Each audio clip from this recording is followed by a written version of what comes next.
So yesterday on the community tab here on YouTube, I asked you guys what should my next video be about, and the most commented or liked comment wins. So that is what today's video is about, and the most liked one was how to make the traffic flow better without using a roundabout. Well, I can tell you guys how to do that, but the thing that you need to know is it's not just about removing a roundabout and putting an intersection. It's more about what you need to do for the whole district and how to reduce traffic in certain areas and just make the whole district itself work better. So that's what I'm really going to be focusing on in this video, which still technically does apply to the question how to make the flow better without roundabouts. And just quickly, if you guys are new to my channel, don't forget to hit that subscribe button. I would really appreciate it, and give this video a like if you'd like to see more of this type of stuff. So get out your pen and paper and get comfortable. Let's get into it. The first one is a little bit silly, but as you can see, those pedestrian crossings are not really that good. They're slowing down traffic and it's really just disrupting traffic flow. So you want to get rid of those annoying pedestrian crossings, put in a pedestrian bridge or a tunnel, and just make sure you use the traffic manager mod to get rid of the actual crossings. So the next tip is basically just give your people more options to drive, more bridges, more tunnels, and just more various routes throughout your whole map. So if we just zoom out a little bit, you can see that there's so many different ways for them to go within a little town. So I've always made sure that they have lots of different ways, because if you just funnel them into one specific road, that's when it's going to be really busy and really hard and annoying to manage. And if we go out even further, you can see throughout my whole district, there's different roads going everywhere. So they're not just funneled into one area. They have maybe 3 or 4 different ways to get to the same spot. So make sure that you have a good amount of different roads.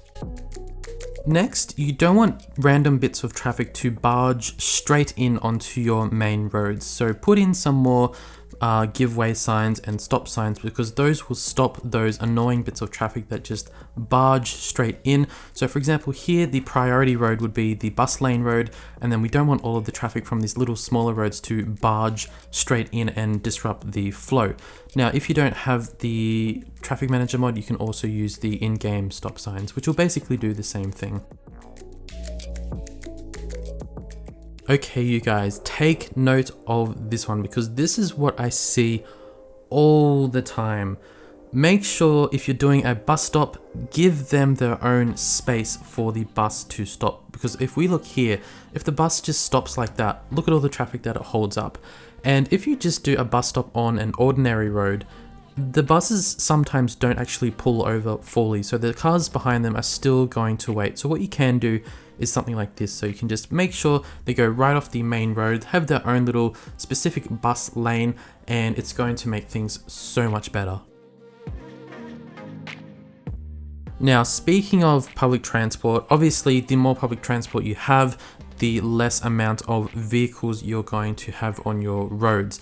So I only have 2 specific modes in this city. So I have trains and I have buses, but I have a really good network, and you can see that there's really not much traffic throughout my whole city, but all of these tips still do apply whether your city is smaller or large. So more public transport is going to be really beneficial.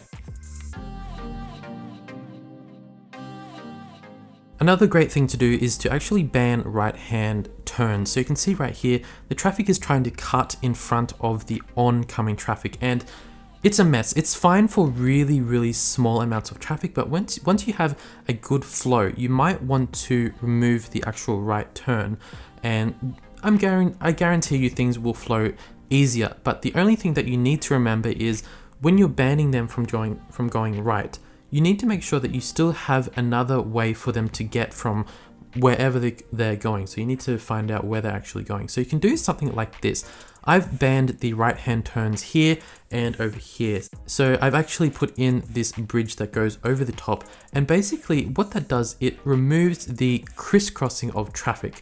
So vehicles can come down here and go around and then go straight back onto the highway, because there's no other actual traffic coming towards them. Same for the other side, they can go in, out, and there's really no crisscrossing at all, and it just makes it so much smoother. So that's what I mean by when you ban a right-hand turn, you need to make sure that you still have another option for them to get from point A to B.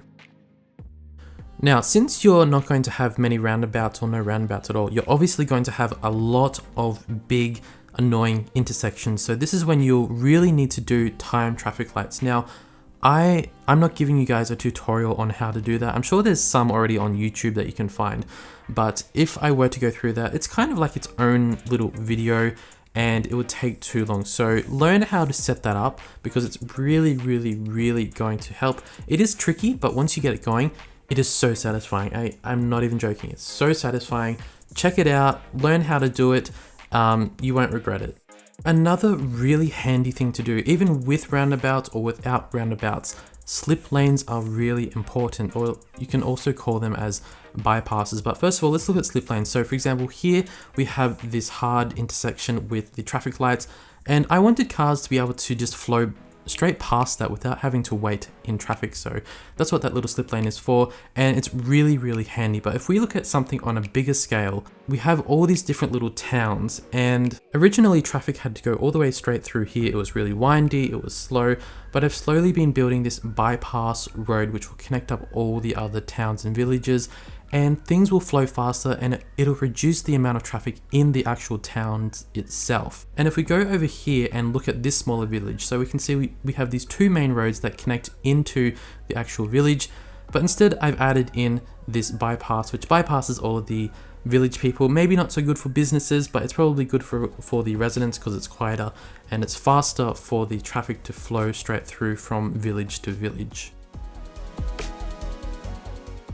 And then lastly, you guys, when you have a main road, try not to put huge facilities. So for example, we have the cargo hub right there. Don't put your main road on that because there's going to be a lot of cars that go in, out, cars spawning, people walking everywhere. It's not really a good idea. And then another example is this town right here. So on the left side is where all of the shops are. So there's going to be a lot of cars spawning, disappearing, people walking around everywhere.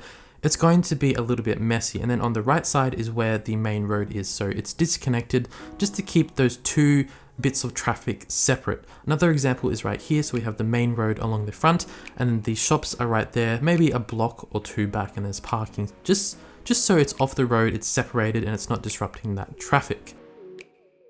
So this next tip actually more focuses on the smaller connection roads to your main roads, because if your smaller roads are not working correctly, then you're not going to have a good flow on your main roads. Because for example, if you look right here, so you have the main road here, the 4 lanes, and then to the left, there's something going on in this suburban area.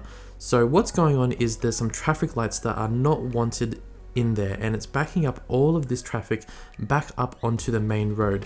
So basically you need to make sure that all of your surrounding smaller roads are working correctly, because you know City Skylines, once you have one little issue, it can back up for so long. So check out all of your smaller connection roads that are connected directly to your main roads or your main arterial road, and just make sure everything is running smoothly so there's no extra traffic light stop signs or pedestrian crossings or things like that.